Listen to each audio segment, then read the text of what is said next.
The clock on the wall of Betty's diner showed 7:30 p.m. when Colonel David Thompson pushed through the glass door. The small bell above chimed softly, announcing his arrival to the handful of customers scattered across the red vinyl booths. David was a tall man in his early 40s, with graying hair at his temples and kind eyes that had seen more than most people his age. Tonight he wore simple jeans and a navy blue sweater, looking like any other working man stopping for dinner after a long day. Betty's Diner had been serving the town of Riverside for over 30 years. The black and white checkered floor tiles were worn smooth by countless footsteps, and the neon sign outside flickered just enough to give the place character. Local families came here for birthday celebrations, teenagers gathered after school, games, and truck drivers stopped by during their long hauls across the state. It was the kind of place where everyone knew everyone, or at least they thought they did. David chose a corner booth near the window, sliding across the cracked vinyl seat with a small sigh of relief. His body ached in ways that reminded him he wasn't 20 anymore. 12 hours on base, dealing with training schedules, equipment reports, and endless meetings had left him drained. All he wanted was a quiet meal and maybe some of Betty's famous apple pie that everyone in town talked about. The waitress, a young woman named Lisa, who couldn't have been more than 25, approached with a warm smile. Her blonde hair was pulled back in a messy bun, and her uniform showed the wear of someone who worked hard for every dollar. "Evening, hun. What can I get you started with tonight?" David smiled back. "Just coffee for now, please, black, and could I see a menu?" Course, sugar, coffee coming right up." Lisa hurried away, her sneakers squeaking softly on the worn floor. David pulled out his phone and opened the folder labeled Base Reports. Even during his off hours, the responsibility never really left. As the commanding officer of Fort Riverside, a military installation that housed over 2,000 personnel, he carried the weight of many lives on his shoulders.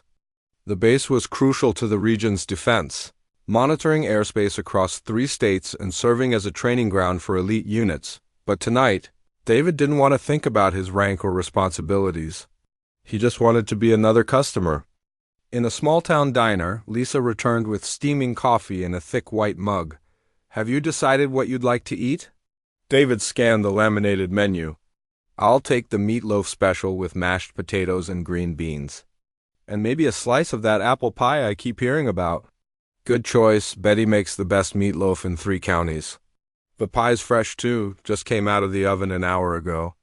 Lisa scribbled on her pad and headed back to the kitchen. As David sipped his coffee, he watched the other customers.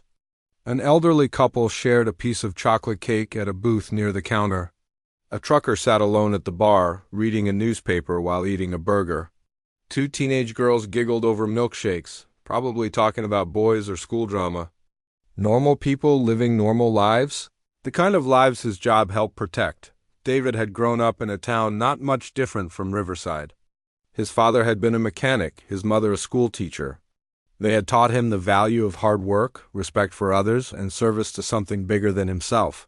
Those lessons had carried him through military academy, multiple deployments overseas, and now to his current position as base commander. The military had been good to David. It had given him purpose, education, and opportunities he never would have had otherwise.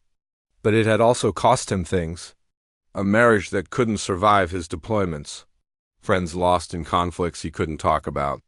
Years of his life spent far from home, protecting people who would never know his name. Lisa brought his meal, the plate heavy with comfort food that reminded him of his mother's cooking. "Enjoy, hon. Holler if you need anything else." The meatloaf was as good as advertised, tender and flavorful with just the right amount of seasoning. The mashed potatoes were creamy and real, not the instant kind. David ate slowly, savoring both the food and the peaceful atmosphere. It had been months since he'd taken time to just sit and eat. Without thinking about schedules or responsibilities, through the window he could see the main street of Riverside. The streetlights were just coming on, casting warm pools of light on the sidewalks. A few people walked by, heading home from work or out for evening strolls. It was the kind of scene that reminded him why he did what he did.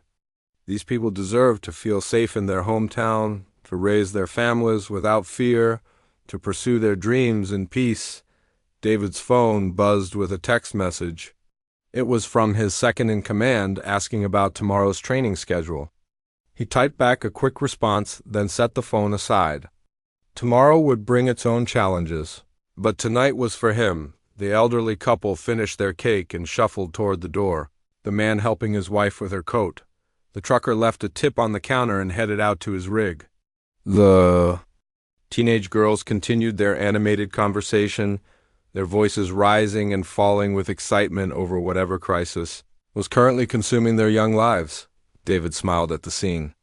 6 months ago, when he'd first arrived at Fort Riverside, he'd been so focused on his new command that he hadn't taken time to really see the town. He'd driven through it, noting the key locations and security considerations, but he hadn't stopped to appreciate what he was protecting. Tonight felt like the first time he was really seeing Riverside as more than just coordinates on a map. Betty herself emerged from the kitchen, a round woman in her 60s with silver hair and flour-dusted hands. She made her rounds to each table, checking on customers with the easy familiarity of someone who had been feeding the same families for decades. When she reached David's booth, she paused. "Don't think I've seen you in here before," she said with a friendly smile. "New in town?" David nodded. "Relatively new, yes, ma'am. Just haven't had much chance to get out and about." "Well, welcome to Riverside. This is a good town, full of good people. I hope you'll feel at home here." "Thank you. The meatloaf is incredible, by the way." Betty beamed with pride. "Secrets in the seasoning. My grandmother's recipe. You save. Room for that pie?" "Absolutely." As Betty moved on to the next table, David felt a warmth that had nothing to do with the coffee.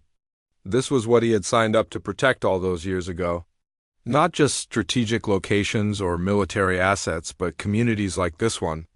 Places where grandmothers passed down recipes and strangers were welcomed with genuine warmth. He finished his meal slowly, not wanting the peaceful moment to end. Outside, the street grew quieter as evening settled over the town. Soon, he would have to return to base, to his quarters and his responsibilities. But for now, he was just another customer in Betty's diner, enjoying a good meal and the simple pleasure of belonging somewhere, even if nobody knew who he really was. The peace of Betty's diner was shattered when Officer Rick Morrison pushed through the front door.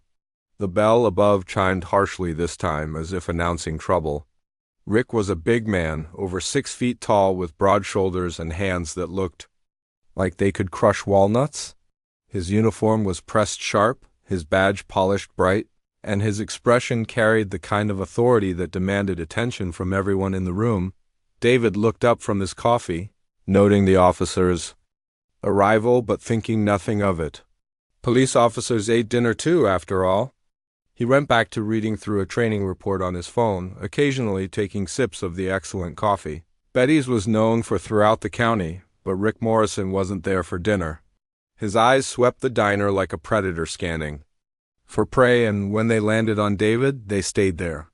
Rick had been a police officer in Riverside for 8 years, and in that time he had developed certain ideas about who belonged where and who didn't. A black man sitting alone in a diner, dressed casually but somehow too confident, too comfortable, didn't fit Rick's narrow view of how things should be. Rick approached David's table with heavy footsteps that echoed off the checkered floor. The other customers began to notice, conversations dropping to whispers as the atmosphere in the diner shifted from warm and welcoming to tense and uncomfortable. "Evening," Rick said, his voice carrying no warmth, despite the polite word. He stopped beside David's booth, one hand resting on his duty belt in a gesture that was clearly meant to intimidate. David looked up with the same friendly expression he'd shown Lisa and Betty. "Good evening, officer. How are you tonight?" The politeness seemed to irritate Rick rather than please him. "I'm going to need to see some identification." David set down his coffee cup and studied the officer's face. He had dealt with men like Rick Morrison before, in various places around the world, and unfortunately, sometimes at home. He knew the type, and he knew that this interaction could Go badly very quickly if he wasn't careful. May I ask why? David's voice remained calm and respectful, though inside he felt the familiar tension that came with being judged by the color of his skin rather than the content of his character. Rick's jaw tightened. We've had reports of suspicious activity in the area. Someone matching your description.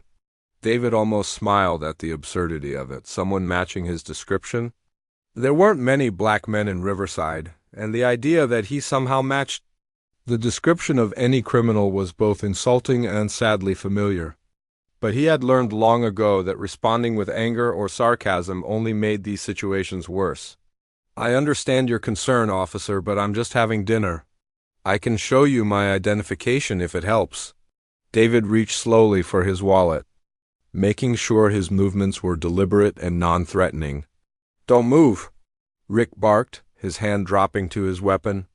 The command was so sharp and unexpected that several customers jumped in their seats. Lisa, who had been refilling coffee at another table, froze with the pot halfway to a cup. Betty emerged from the kitchen, drawn by the commotion, her face showing confusion and growing alarm. David raised his hand slightly, palms visible. Officer, I was just reaching for my wallet like you asked. I'm not a threat to anyone here. That's for me to decide, Rick snarled. Stand up slowly. David complied, rising from the booth with careful, measured movements. He was taller than he had appeared sitting down, and his military bearing was evident even in civilian clothes. But to Rick, his composure only seemed to fuel more suspicion. Turn around and face the wall. Officer Morrison, Betty called from behind the counter, her voice shaking slightly. This gentleman has been nothing but polite. He's just eating dinner. Rick whirled toward her, his face flushed with anger. Ma'am, I'm going to need you to stay out of this. This is police business. But he hasn't done anything wrong, Betty protested, her grandmother's instincts overriding her fear. I said stay out of it. Rick shouted, loud enough that everyone in the diner flinched. David turned toward the wall as instructed, placing his hands flat against the surface. His training told him to stay calm, to de-escalate, to avoid giving this officer any excuse to use force. But his heart was pounding with a mixture of anger and humiliation that was all too familiar. What exactly am I suspected of doing? David asked quietly. Rick began patting him down roughly, more aggressively than any legitimate search required. You'll find out soon enough. Got any weapons on you? Any drugs? No, sir. Just my wallet and phone. Rick pulled the wallet from David's back pocket and flipped it open. Inside was David's military identification, his driver's license, credit cards, and a few family photos. But Rick either didn't look carefully or chose to ignore what he was seeing.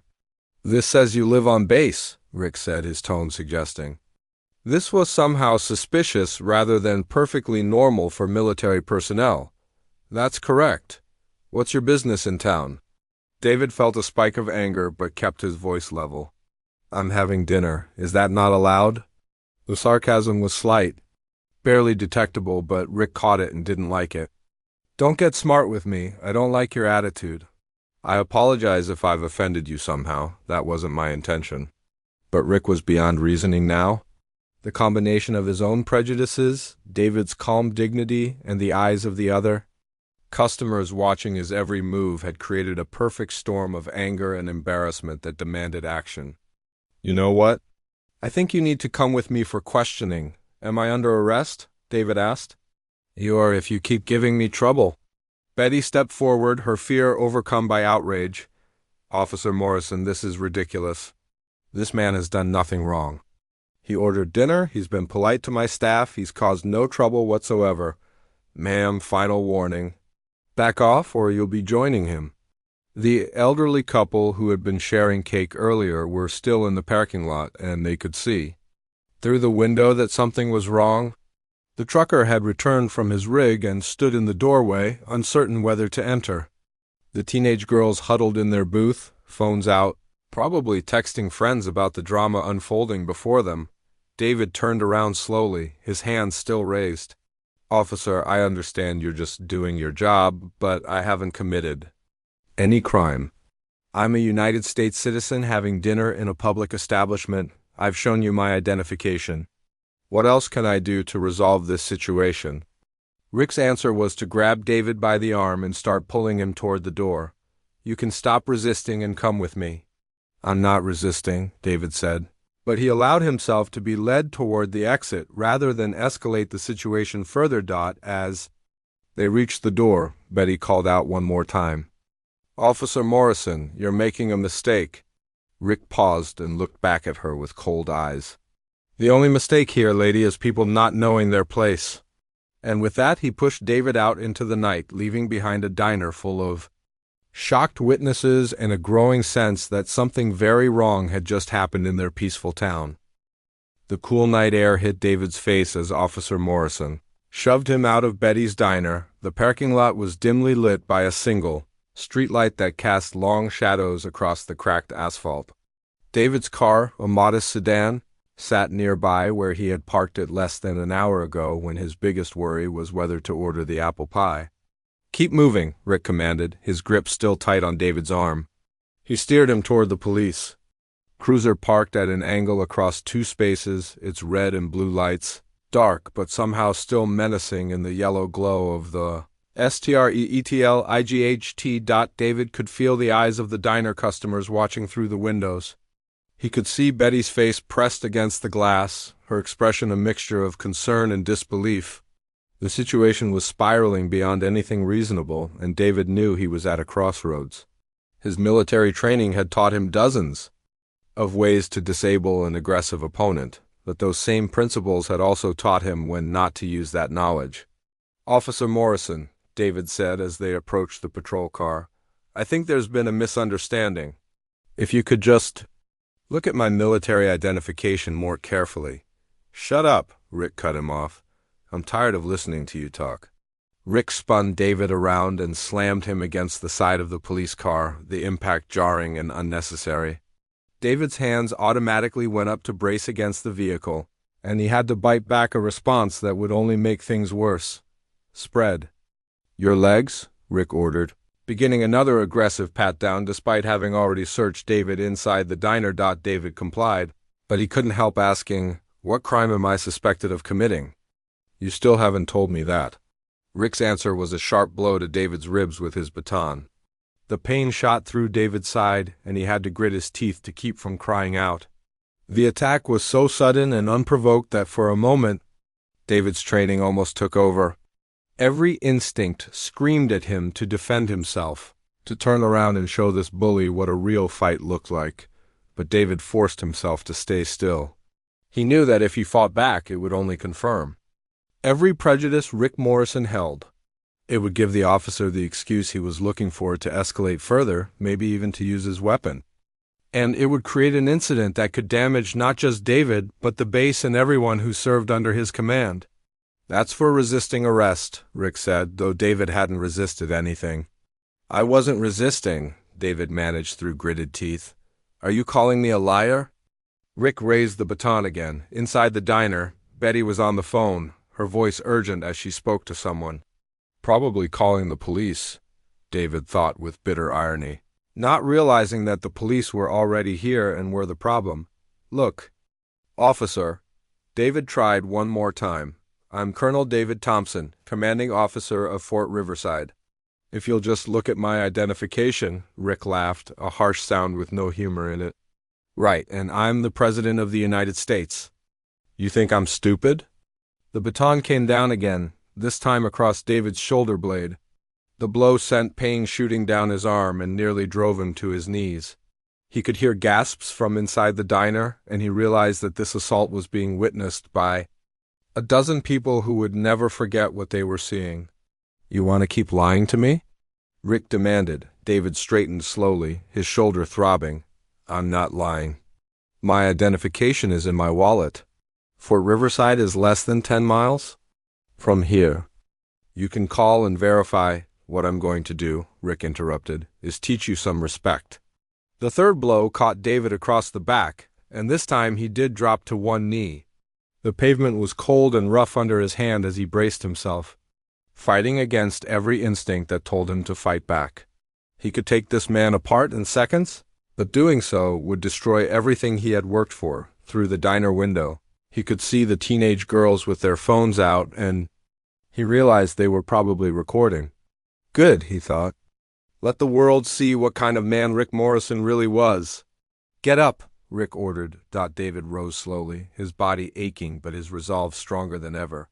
He had endured worse than this in hostile countries, fighting for principles he believed. He could endure it here, in his own country, for the same principles. You finished yet? David asked quietly. The question seemed to enrage Rick even more.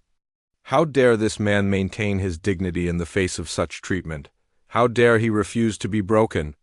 Turn around, Rick snarled. David turned to face him, and for the first time, Rick got a good look at his eyes. There was no fear there, no submission. Instead, there was a calm strength that reminded Rick uncomfortably of men he had seen in war movies, soldiers who had seen real combat and real hardship. For just a moment, doubt flickered across Rick's features, but the doubt was quickly overwhelmed by anger and embarrassment. Too many people were watching now. He had gone too far to back down, and he couldn't afford to look weak in front of the whole town. You think you're better than me? Rick asked. I think I'm a human being who deserves to be treated with basic respect, David replied. Just like everyone else. It was the wrong answer. Rick's face turned red with rage, and he raised the baton high above his head. For a moment, it looked like he might bring it down on David's skull, and David tensed, ready to block the blow even if it meant escalating the situation. But Betty's voice cut through the night, air like a knife.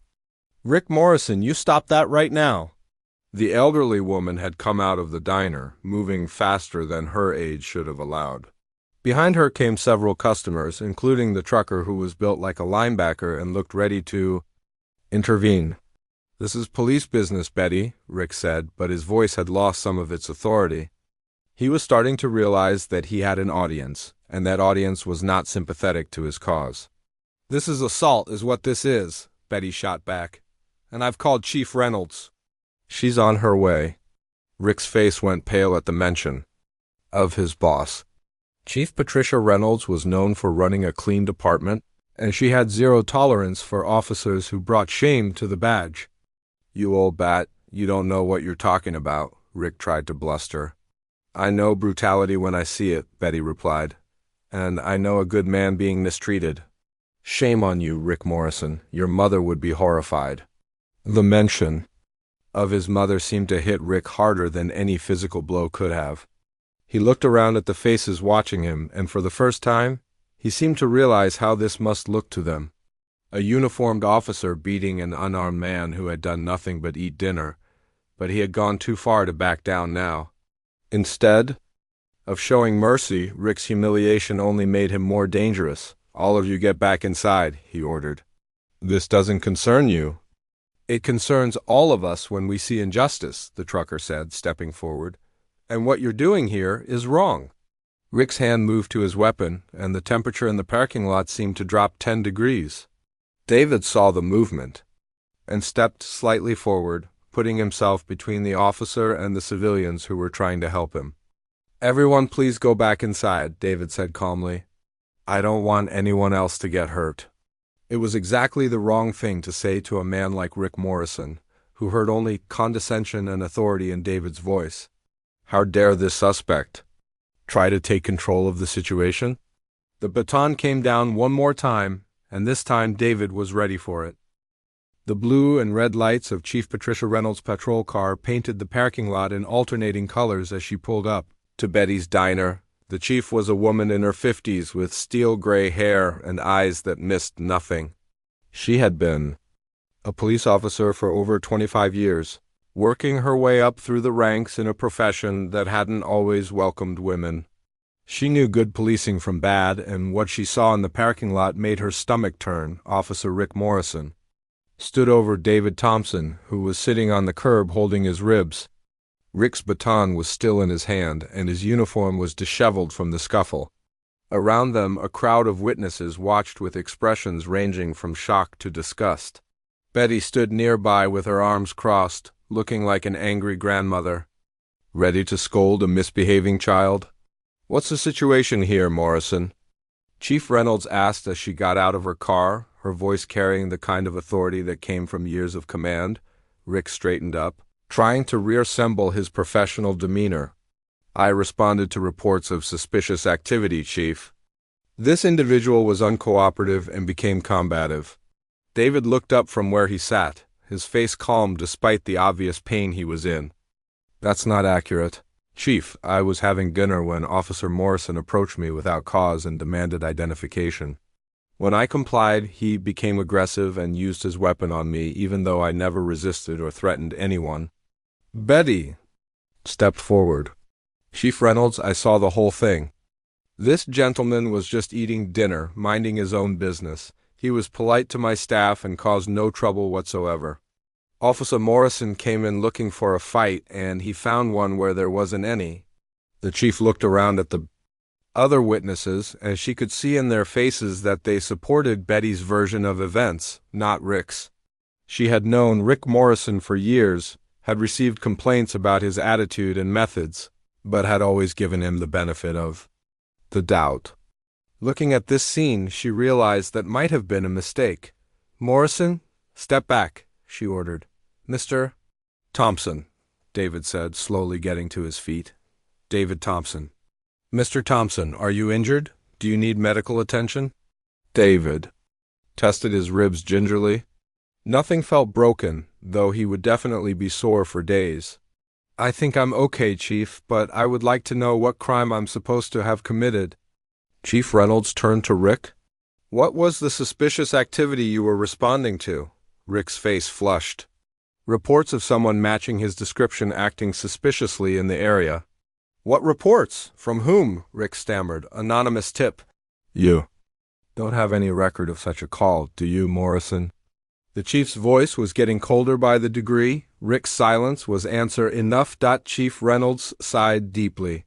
This was exactly the kind of incident that could destroy a police department's relationship with the community they served. Mr. Thompson, I apologize for this incident. Officer Morrison clearly exceeded his authority and used inappropriate force. I want you to know that this does not represent the standards of the Riverside Police Department. David nodded. I appreciate that, Chief. I understand that one officer's actions don't reflect on the entire department. The chief was impressed by David's grace under pressure. Most people who had been treated this way would be angry, demanding lawyers and threatening lawsuits. David's calm professionalism suggested military training or experience with crisis management. I'd like to get your full statement, if you're willing to provide one, Chief Reynolds said. Of course. David reached for his wallet, which Rick had dropped on the ground during the confrontation. He pulled out his identification and handed it to the chief. Patricia Reynolds looked at the military ID card, and her eyes widened slightly. Colonel David Thompson, commanding officer, Fort Riverside. She looked up at David with new understanding and considerable embarrassment. Colonel Thompson, she said quietly, I am deeply sorry for what happened here tonight. Rick Morrison's face went white as he realized what he had done. He had assaulted a full colonel, the commanding officer of the most important military installation in the region. His career was over, and he knew it. Chief, Rick started to say. Not another word, Morrison, Chief Reynolds cut him off. You're suspended immediately, pending investigation. Give me your badge and weapon. Rick reluctantly handed over his badge and service weapon, his hands shaking slightly. Around him, the witnesses watched with satisfaction as justice began to take its course. Colonel Thompson, the chief continued, would you prefer to handle this through military channels, or would you like to press charges through the civilian court system? David considered the question. He could easily make Rick Morrison's life very difficult through either new. But he was more interested in making sure this kind of thing didn't happen to anyone else than he was in revenge. I think the most important thing is to ensure that Officer Morrison receives proper training and oversight so this doesn't happen again, David said. I'm not interested in destroying anyone's life, but I am interested in protecting other citizens from experiencing what I experienced tonight. Chief Reynolds nodded. That's very gracious of you, Colonel. But there will still need to be a formal investigation, and there will be consequences for Officer Morrison's actions. Betty approached them, still looking upset. Colonel Thompson, your dinner's getting cold. Would you like me to warm it up for you? David smiled at her, the first genuine smile he had managed since the incident began. Thank you, Betty, but I think I've lost my appetite for tonight. Maybe I'll come back. Another time when things are calmer. You're welcome here any time, Betty said firmly. And next time anyone gives you any trouble, you just call out for me. I may be old, but I've still got some fight left in me. As Chief Reynolds continued gathering statements from witnesses, David retrieved his car keys from his pocket. Several people approached him as he walked toward his vehicle, wanting to apologize for what had happened or to express their support. He thanked each of them graciously, though inside he felt drained and discouraged. This wasn't the first time he had faced prejudice, and he knew it wouldn't be the last. But it never got easier, especially when it happened in a place where he was trying to build a life and serve a community. He had dedicated his career to protecting Americans, and sometimes Americans like Rick Morrison made him wonder why he bothered Dodd as he drove back toward the base. David's phone rang. It was his second-in-command, Lieutenant Colonel Jennifer Walsh, calling to check on him. Sir, I heard there was some kind of incident in town. Are you all right? Word traveled fast in a small community, especially when it involved the military. I'm fine, Walsh. Just a misunderstanding with a local police officer. Nothing that can't be handled. With respect, sir, you don't sound fine. Do you need anything? David appreciated Jennifer's concern, but he didn't want to turn this into a bigger issue than it already was. Just get some rest, Colonel. We have a full day tomorrow. After he hung up, David drove the rest of the way to base in silence, thinking about the events of the evening. In a few hours, word would spread throughout Fort Riverside about what had happened. His officers and enlisted personnel would be angry, and they would want to know how he was going to respond. David had always believed that true strength was shown not in how hard you could hit, but in how much you could endure while maintaining your principles. Tonight had tested that belief, but it hadn't broken it. As he passed through the security gate at Fort Riverside, David made a decision. He wouldn't let Rick Morrison's ignorance and hatred define his relationship with the town of Riverside. There were good people there, people like Betty and the witnesses who had stood up for what was right. Those were the people worth serving, worth protecting, worth fighting for. Tomorrow would bring new challenges, but tonight's events had reminded him of something important. The fight for justice and dignity was never over, and it was a fight worth having even when it hurt. The next morning came too early for David Thompson. His ribs ached where Rick Morrison's baton had struck, and every movement reminded him of the previous night's encounter. He stood in front of his bathroom mirror, examining the bruises that were beginning to form across his torso. The physical pain was manageable, but the emotional weight of what had happened was harder to bear. David had faced enemy fire in 3 different countries, had led men and women through some of the most dangerous situations imaginable, but there was something uniquely demoralizing about being attacked by someone who was supposed to serve and protect. It reminded him that even in his own country, even after everything he had done in service to his nation, some people would never see past the color of his skin. As he dressed in his military uniform, David made a conscious decision to put the incident behind him and focus on his duties. Fort Riverside needed his full attention, and he wasn't going to let Rick Morrison's ignorance interfere with that responsibility.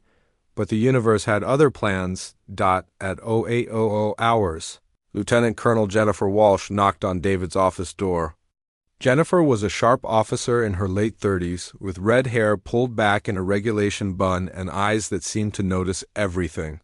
She had served under David at 2 previous assignments and had specifically requested to transfer to Fort Riverside when he took command. Sir, do you have a minute? She asked, her tone suggesting this wasn't a casual visit. Of course, Walsh. Come in. Jennifer closed the door behind her and took a seat across from David's desk. She had a tablet in her hands and an expression that David had learned to recognize over their years of working together. It was the look she got when she had discovered something important and wasn't sure how he was going to react to it. Sir, I've been reviewing the security camera footage from downtown Riverside, she began. We monitor the main streets as part of our general area surveillance, and last night's incident was captured on our systems. David leaned back in his chair. He had forgotten about the base's security protocols that monitored the approaches to Fort Riverside. The cameras were primarily focused on potential security threats, but they covered a wide area that included parts of downtown. Show me, he said. Jennifer turned her tablet around so David could see the screen. The black and white footage was grainy but clear enough to show the parking lot of Betty's Diner. David watched himself being forced out of the restaurant, saw the aggressive body language of Officer Morrison, witnessed his own attempts to de-escalate the situation. What struck him most was how the incident looked from an outside perspective. The footage made it clear that David had done nothing to provoke the attack, that he had remained calm and compliant throughout the encounter, and that Rick Morrison had used excessive force without justification. Sir, Jennifer said carefully, the footage shows clear evidence of police brutality. This is a federal crime when it involves a military officer, and it's also a violation of your civil rights. David nodded. I know what it is, Walsh. With respect, sir, I don't think you're taking this seriously enough. This officer assaulted a colonel in the United States Army. If we don't respond appropriately, we're sending a message that this kind of behavior is acceptable. David understood Jennifer's concern, but he also understood the delicate balance between military and civilian authority. Fort Riverside existed in partnership with the local community, and that relationship could be damaged if the military was seen as heavy-handed in its response to civilian matters. What would you suggest? David asked. I think we need to file formal charges through both military and civilian channels. I think we need to demand a full investigation of Officer Morrison's conduct and review of the Riverside Police Department's procedures. And I think we need to make it clear that attacks on military personnel will not be tolerated. Before David could respond, there was another knock on his door. This time it was Sergeant Major William Harrison, the senior enlisted man on the base. Bill Harrison was a veteran of 4 deployments with a chest full of medals and the respect of every soldier under his command. He was also one of the few people on base who would speak his mind to David regardless of rank. Sir, sorry to interrupt, but we have a situation, Harrison said as he entered the office. What kind of situation, Sergeant Major? The kind where every enlisted man and woman on this base is talking about what happened to you last night, and they're not happy about it, David sighed. He had hoped to keep the incident quiet, but that was probably naive in a community as tight-knit as Fort Riverside. How did word get out? Social media, sir. Those teenagers in the diner posted videos on their phones. By this morning, half the base had seen the footage. The other half heard about it at breakfast. Jennifer pulled up something on her tablet and showed it to David. It was a social media post with shaky phone footage of the incident, accompanied by text that read, "Police officer beats innocent man at Betty's Diner for no reason." This is what racism looks like in 2025.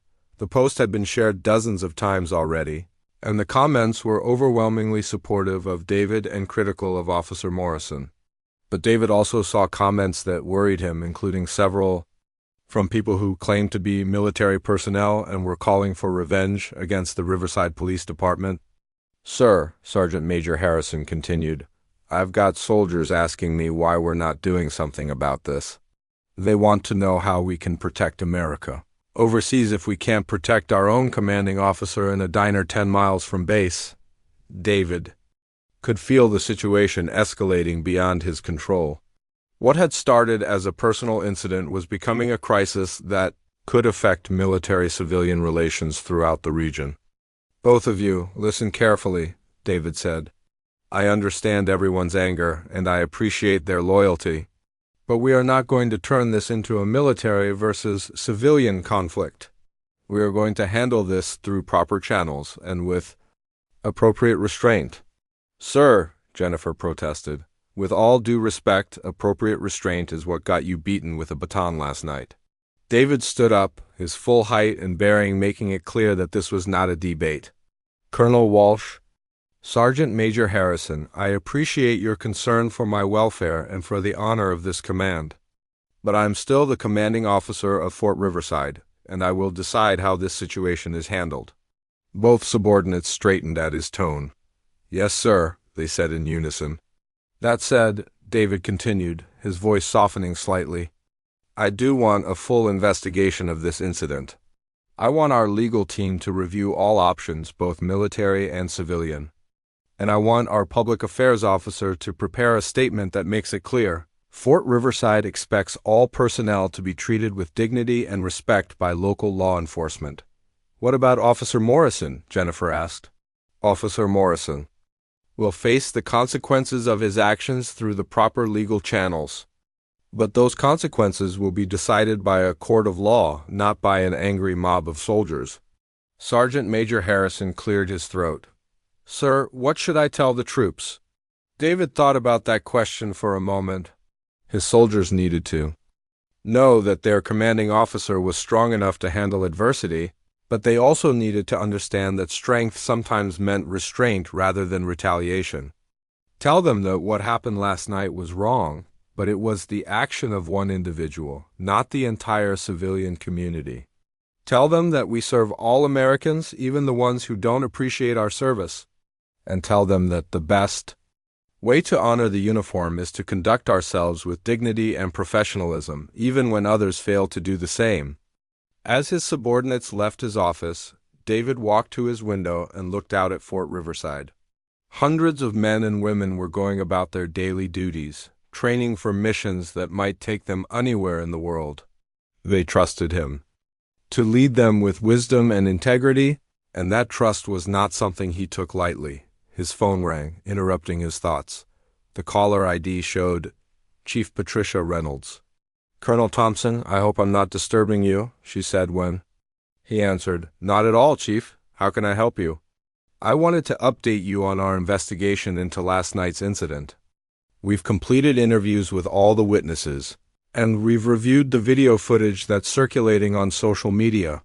Based on that evidence, Officer Morrison will be facing criminal charges for assault and battery, as well as civil rights violations. David was surprised by the speed and thoroughness of the investigation. I appreciate your diligence, Chief. Colonel, I also wanted you to know that this department does not condone Officer Morrison's actions in any way. We pride ourselves on professional policing, and what happened last night fell far short of our standards. I understand, Chief. I don't hold the entire department responsible for one officer's misconduct. Thank you for that, Colonel. I hope this incident won't damage the relationship between Fort Riverside and our community. As David hung up the phone, he realized that the next few days would be crucial in determining whether this incident became a catalyst for positive change or a source of lasting division. The choice, to a large extent, was his to make. The video spread through Riverside like wildfire. By noon on the day after the incident, almost everyone in town had seen the shaky phone footage of Officer Rick Morrison attacking David Thompson outside Betty's diner, coffee shops, barber shops, and grocery stores buzzed with conversations about what people had witnessed. And the general consensus was clear. Rick Morrison had gone too far. At Miller's hardware store on Main Street, owner Tom Miller found himself in the middle of a heated discussion with several customers. Tom was a big man in his 60s who had run the store for over 30 years and knew almost everyone in Riverside by name.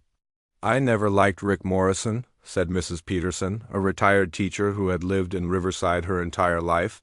Always had a chip on his shoulder ever since he was a boy. His poor mother would be ashamed if she was still alive to see this.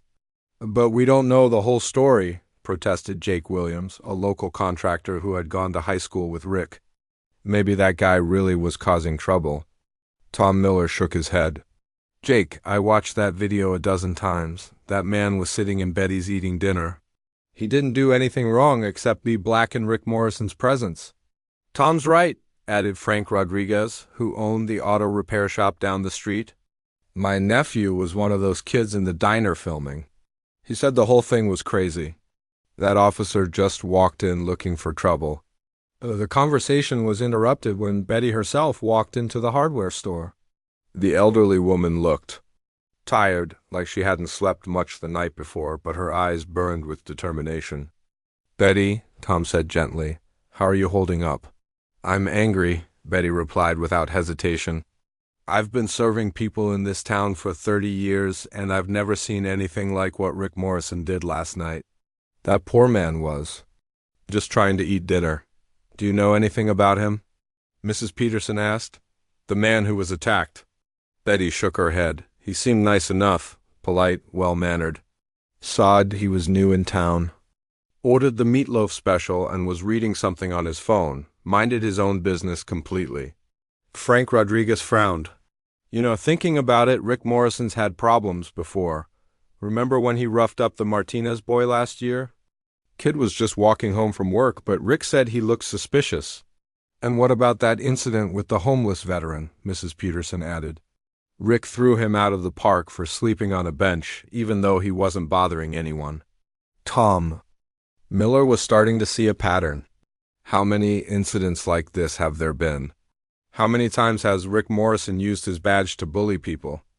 The question hung in the air as each person in the store started remembering other incidents, other times when Rick Morrison had been unnecessarily aggressive or had targeted people who didn't fit his narrow definition of who belonged in Riverside. Meanwhile, across town at the Riverside Community Center, a different kind of conversation was taking place. The weekly veterans meeting was in session, and the dozen men and women gathered around the table were discussing the incident with a perspective that others in town lacked. "I served 20 years in the Army," said Robert Chung, a Korean War veteran in his 80s. "I know military bearing when I see it. That man in the video carried himself like an officer." "He kept his cool too," added Maria Gonzalez, who had served 2 tours in Afghanistan before returning home to Riverside. "Most people would have lost their temper after the first hit with that baton. He stayed calm, professional. That takes training and discipline." "Which makes Morrison's actions even worse," said James Butler, a Vietnam veteran who had been dealing with PTSD for decades. "You don't attack a man who's clearly trying to de-escalate. You especially don't attack someone who's probably served this country." The veterans were particularly angry because they understood something that many other residents didn't: the importance of military-civilian relations, and how easily those relationships could be damaged by incidents like this one. "Fort Riverside employs half this town," Maria pointed out. "My brother works in the commissary. My cousin's husband is a mechanic on base. If the military decides we're not friendly to their people, this whole community suffers." As the day progressed, more details about David Thompson began to emerge. The teenagers who had filmed the incident started sharing what they had observed: his polite interaction with the waitress, his calm demeanor even under attack, his concern for the safety of the civilians who tried to help him. At the Riverside Gazette, the town's small newspaper, editor Sarah Kim was working on the biggest story of her career. She had interviewed the witnesses, reviewed the video footage, and was now researching David Thompson's background. What she was discovering made the incident even more disturbing. Through her contacts at the base, Sarah had learned that David Thompson was not just any soldier. He was Colonel David Thompson, the commanding officer of Fort Riverside, a decorated veteran with over 20 years of service. The man Rick Morrison had beaten was responsible for the safety and security of the most important military installation in the region. Sarah picked up her phone and called Chief Patricia Reynolds. "Chief, this is Sarah Kim from the Gazette. I'm working on a story about last night's incident, and I need to ask you some questions." "I can give you a brief statement, Sarah, but the investigation is ongoing." "Chief, did you know that the victim of Officer Morrison's assault is Colonel David Thompson, the commanding officer of Fort Riverside?" There was a long pause on the other end of the line. "I can't comment on the identity of individuals involved in ongoing investigations." "That's not really an answer, Chief. The people of this town have a right to know that one of our police officers attacked the man responsible for protecting us all." After Sarah hung up, she sat back in her chair and thought about the implications of what she had learned. Fort Riverside was the economic backbone of the region. It provided jobs for thousands of people, both military and civilian. It brought federal money into the local economy and provided security for a wide area, and Rick Morrison had attacked its commanding officer for no reason other than racial prejudice. Sarah began typing her story, knowing that once it was published, everything would change. The people of Riverside were about to learn exactly who they had failed to protect the night before. That evening, at the city council meeting that had been scheduled weeks earlier, Mayor Patricia Sullivan found herself facing an angry crowd. Word had spread about David Thompson's identity, and people were demanding answers. "Mayor Sullivan," called out Tom Miller from the hardware store, "what are we going to do about Rick Morrison? This isn't just about one incident anymore. People are telling me about problems with that officer going back years." "We've called for a full investigation," the mayor replied, but her voice lacked conviction. "That's not enough," shouted Maria Gonzalez from the back of the room. "This man we're talking about isn't just some random victim. He's the commanding officer of Fort Riverside. He's responsible for protecting this entire region, and we let one of our cops beat him for eating dinner." Betty stood up slowly, using her cane for support. The room fell quiet as the respected businesswoman prepared to speak. "I've lived in this town my whole life," Betty began, her voice clear despite her age. "I've served coffee to 5 generations of families, and I've always been proud to call Riverside home. But last night I was ashamed. I was ashamed that a man could be attacked in my restaurant for no reason other than the color of his skin." She paused, looking around the room at faces she had known for decades. "This Colonel Thompson, he was a gentleman. He was polite to my staff, he thanked me for the service, he minded his own business. And Rick Morrison walked into my place and treated him like a criminal. That's not the Riverside I know. That's not the community I want to be part of." Betty sat down to thunderous applause, and Mayor Sullivan realized that the town was demanding more than just an investigation. They wanted justice, and they wanted assurance that something like this would never happen again. As the meeting continued late into the night, one thing became clear: Riverside was waking up to the reality of racism in their community, and they didn't like what they saw. The question now was what they were going to do about it. 3 days after the incident at Betty's Diner, the Riverside Community Center had never seen a crowd like this one. Every seat in the main hall was filled, with more people standing along the walls and spilling out into the lobby. The emergency town hall meeting had been called by Mayor Patricia Sullivan in response to the growing public outcry. But what was supposed to be a routine discussion about police procedures had turned into something much larger. Local news crews had set up cameras in the back of the room. Representatives from civil rights organizations had driven in from the state capitol. Most importantly, the entire command staff of Fort Riverside was present, something that had never happened before in the town's history. Mayor Sullivan stepped up to the podium, her hands shaking slightly as she looked out at the sea of faces. She was a small woman in her 50s who had run unopposed for mayor 3 times, largely because the job had never involved dealing with anything more controversial than zoning disputes and budget meetings. She was completely unprepared for the crisis that had engulfed her town. "Ladies and gentlemen, thank you for coming tonight," she began. "We're here to discuss the incident that occurred 3 nights ago at Betty's Diner and to hear from the community about how we move forward." A voice from the crowd interrupted her. "We want to hear from Colonel Thompson." The shout was picked up by others throughout the room. "Let the colonel speak. We want to hear his side." Mayor Sullivan looked nervously toward the section where the military officers were sitting. She had spoken briefly with Colonel Thompson before the meeting, but she hadn't expected the crowd to demand to hear from him directly. David Thompson had been dreading this moment for 3 days. He had managed to keep the incident relatively contained, handled it through proper channels, avoided turning it into a bigger issue than necessary. But the video footage had changed everything, and now he found himself at the center of a community crisis, whether he wanted to be or not. "Lieutenant." Colonel Jennifer Walsh leaned over and whispered, "Sir, you don't have to do this if you're not comfortable." David shook his head. "It's too late for that now, Walsh," The community deserves to hear from me directly." He stood up slowly and the room fell completely silent. David was wearing his dress blue uniform, complete with ribbons and decorations that told the story of his 2 decades of service. The sight of him in full military regalia was striking, and many people in the room were seeing him this way for the first time. As David walked to the podium, several things became immediately clear to the assembled crowd. First, his bearing and presence commanded respect in a way that couldn't be faked or taught. Second, the ribbons on his chest indicated service in multiple combat zones and recognition for exceptional leadership. Third, this was clearly not just any soldier, but a senior officer with significant responsibility and authority. "Good evening," David said as he reached the microphone. His voice carried easily through the room, trained by years of addressing troops in all kinds of conditions. "I'm Colonel David Thompson, commanding officer of Fort Riverside." The simple introduction sent a murmur through the crowd.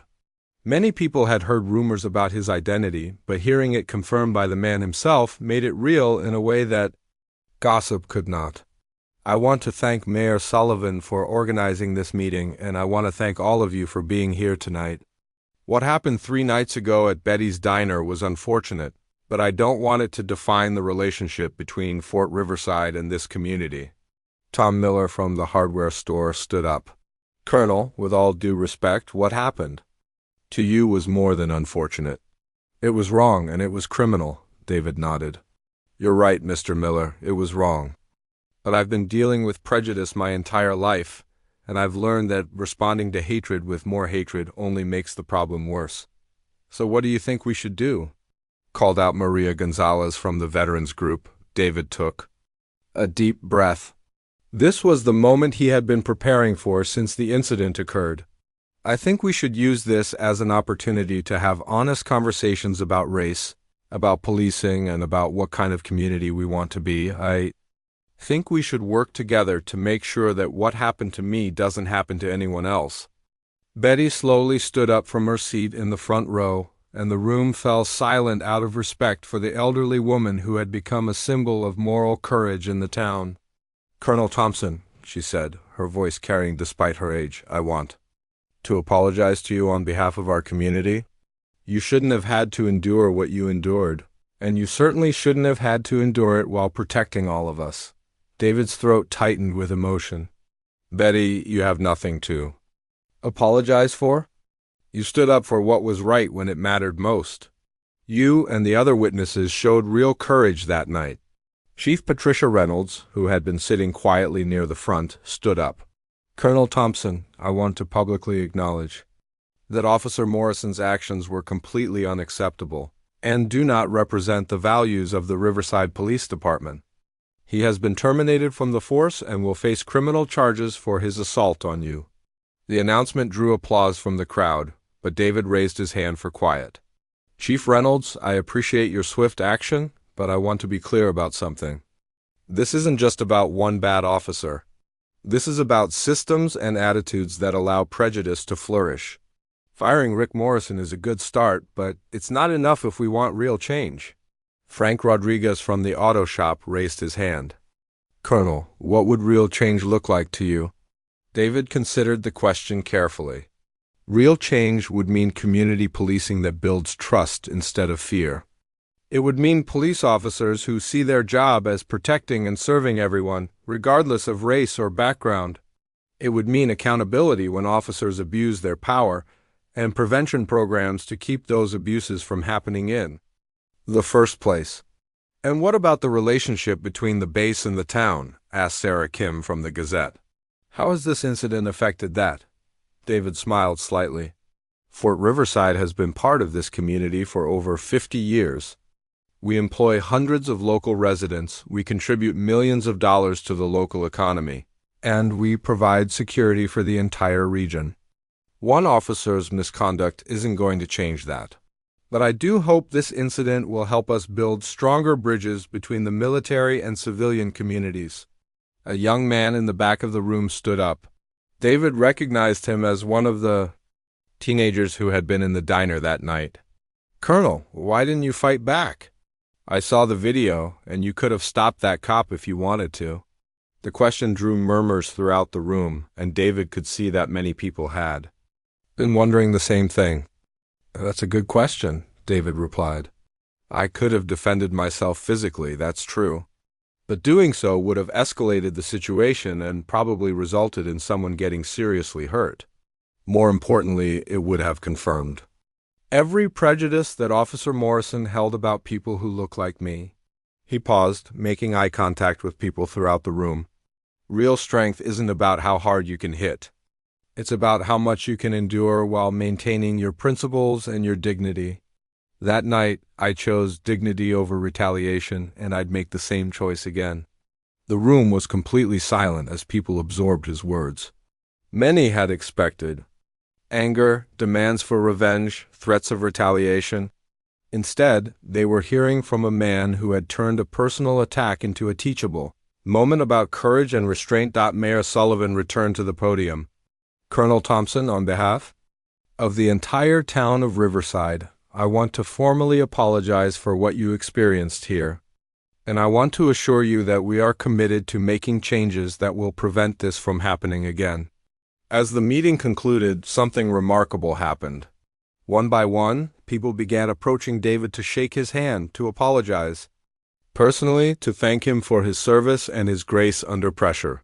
The line stretched halfway across the room, and David patiently greeted each person, listened to their concerns, and assured them that he bore no ill will toward their community. By the time the last person had spoken with him, it was clear that the town of Riverside had not just learned who David Thompson was.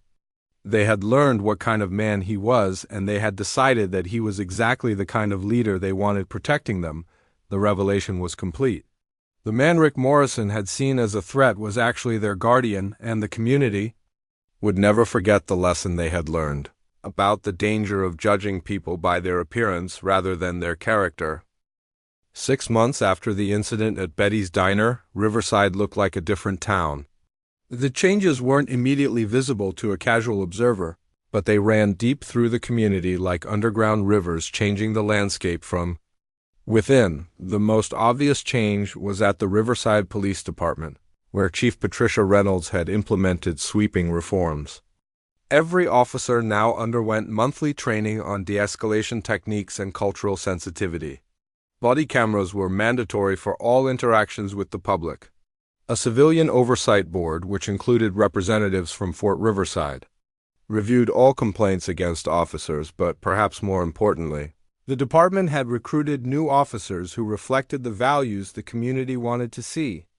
Among them was Officer Carlos Martinez, a young veteran who had served under David Thompson's command and had been personally recommended by the colonel for the position. "It's a different world from what I expected when I joined the force," Carlos told his partner, Officer Lisa Chong. As they patrolled downtown Riverside on a quiet Tuesday afternoon, Lisa, who had transferred from a larger city specifically to be part of Chief Reynolds' reform efforts, nodded. "The community actually trusts the U.S. here. That's rare these days." Their conversation was interrupted by a call about a disturbance at Miller's hardware store. When they arrived, they found Tom Miller trying to mediate a heated argument between two customers over a parking space. "Everything under control here, Mr. Miller?" Carlos asked as he approached. Tom smiled at the young officer. "Just a little disagreement, Carlos. Nothing that can't be worked out with some conversation." The contrast with how such a situation might have been handled 6 months earlier was stark. Instead of aggressive confrontation, the officers spent 10 minutes helping the two customers work out a compromise that left everyone satisfied. It was exactly the kind of community policing that David Thompson had talked about during the town hall meeting. Meanwhile, at Betty's Diner, the lunch rush was in full swing. The restaurant had become something of a pilgrimage site for people who had heard about the incident, but Betty had refused to commercialize the tragedy. Instead, she had quietly instituted a policy of giving free meals to any veteran who needed one, and had trained her staff to recognize and de-escalate any situation that might turn uncomfortable for customers. The bell above the door chimed as David Thompson entered, wearing civilian clothes and carrying a newspaper. It had become a weekly ritual for him, stopping by for lunch and conversation with the woman who had stood up for him when it mattered most. "The usual, Colonel?" asked Lisa, the waitress who had served him that first night. "Please, and Lisa. How many times do I have to tell you? When I'm not in uniform, I'm just David," Lisa smiled. "Sorry, Colonel David." David laughed and took his usual booth near the window. Through the glass, he could see the memorial that had been erected in the small park across the street. It wasn't a memorial to the incident, but rather a monument to community, unity, and the principle that all people deserve to be treated with dignity and respect. The memorial had been Betty's idea, proposed during one of the monthly community meetings that had grown out of the town hall gathering. The meetings had become a forum for ongoing dialogue about race, policing, and community relations, and they drew participants from across the region. "Mind if I join you?" David looked up to see Chief Patricia Reynolds approaching his table. She had become a regular visitor during his weekly lunches, part of an ongoing effort to build stronger relationships between the police department and Fort Riverside. "Please sit," David said. "How are the new recruits working out?" "Better than I hoped," Patricia replied as she slid into the booth. "Officer Martinez is everything you said he would be. Smart, level-headed, respected by the community." The Shung transfer from Metro was a good catch, too. "And the oversight board, keeping us honest," Patricia admitted, "which is exactly what it should do. We had a complaint last week about an officer being rude during a traffic stop. 6 months ago, that might have been swept under the rug. Now it's being investigated thoroughly, and the officer will receive additional training." Betty approached their table with coffee for both of them. At 75, she moved a little slower than she used to, but her spirit remained as strong. "As ever, how are my 2 favorite public servants today?" she asked with a warm smile. "Grateful for your coffee and wisdom," David replied.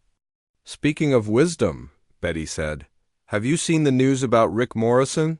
David and Patricia exchanged glances. Rick Morrison had been convicted of assault and civil rights violations 3 months earlier and sentenced to 2 years in prison.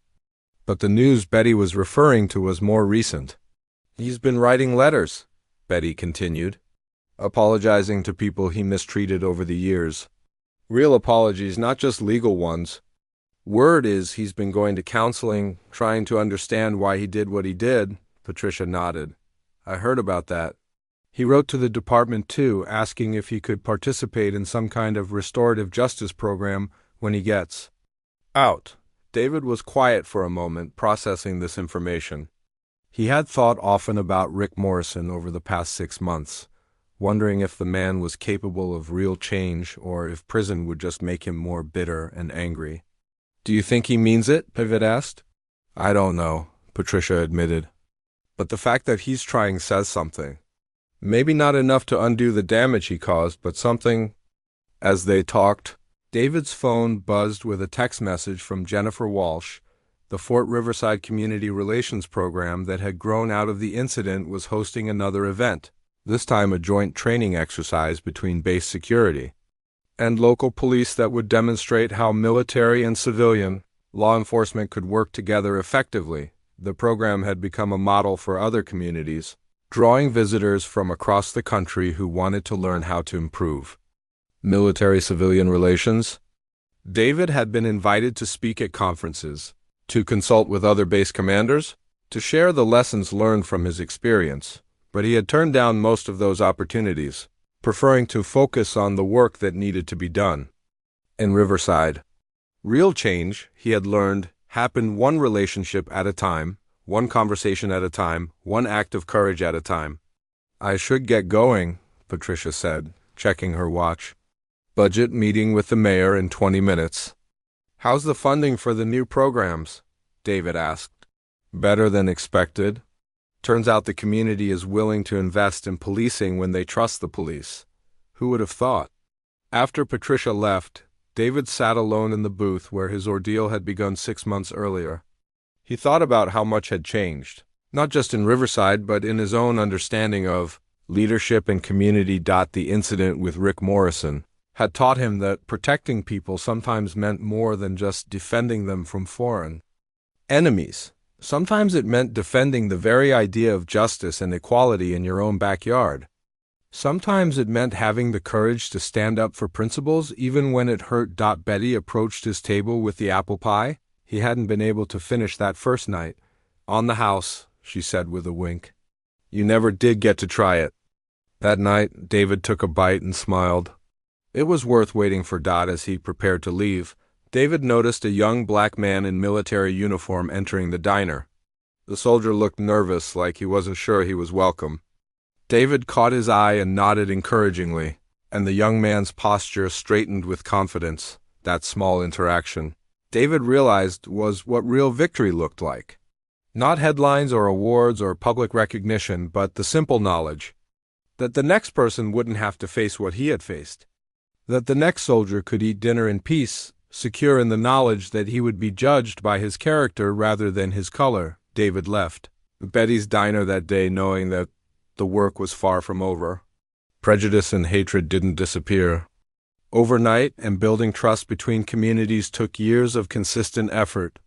But he also knew that change was possible, that good people would stand up for what was right when given the chance, and that sometimes the worst moments in life could become the foundation for the best outcomes. The town of Riverside had learned that their protector came in a form they hadn't expected, and David Thompson had learned that sometimes the most important battles were fought not with weapons, but with patience, dignity, and the unwavering belief that people could be better than their worst impulses. As he drove back to Fort Riverside, David felt something he hadn't experienced in years: hope for the future and pride in the community he served. The incident that had started with hatred and violence had ended with understanding and progress. It wasn't a perfect ending, but it was a beginning, and sometimes that was enough.